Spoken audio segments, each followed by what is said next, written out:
Hello and welcome back to Shakesyear. We are working on the second Maiden's tragedy, and we get to hear from Govianus today, who is the king that was just recently overthrown by the tyrant king.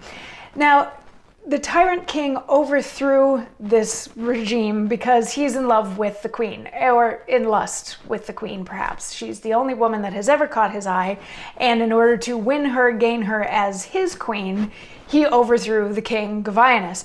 And so he did a little bit of gloating as he's talking about he's going to marry this queen. And then he sent a couple of his guys, Amphonius and Sophonarus, off to get her. And while they're off doing that, he turns to Govianus and he's like, oh, and by the way, you're banished.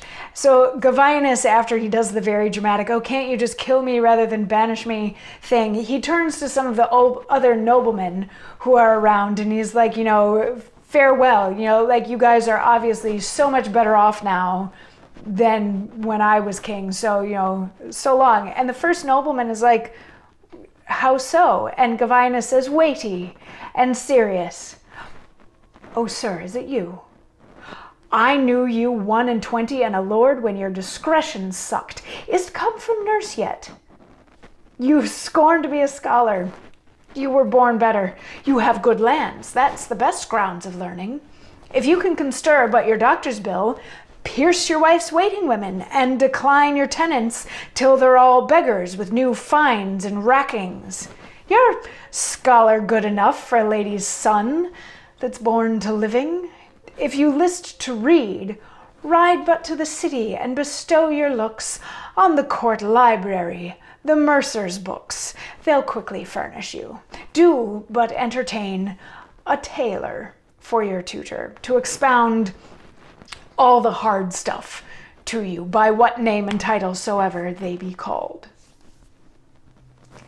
So basically, he's schooling the first nobleman. He's like, oh, you're an idiot in so many ways. Can you not see what's going on here? I remember you when you were just a boy. Have you learned anything yet? Have you gained any sorts of wits? He's like, why bother learning from reputable sources? Why not just, pick things up as you go along and sure, charge your tenants way too much so that they can't afford to pay you anymore, and then you have no means of income and all these sorts of things. He's like, yeah, of course.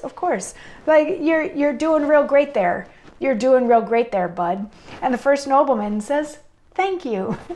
So Govianus is like, oh my God, I can't believe he's so dumb. All right, well, okay, bye everybody. But before he can go, the tyrant king is like, no, you're not leaving yet. You get to watch me woo your wife before you're banished, because, nail in the coffin, you have to watch me with her before you can go. At which point, Amphonius and Sophonarus come back in with Lady, who is dressed all in black, at which the tyrant king takes serious offense. He's like, why are you wearing all black like you're going to a funeral? This is an exciting day. This is a happy day. I became the king. You're going to be my queen. This is great.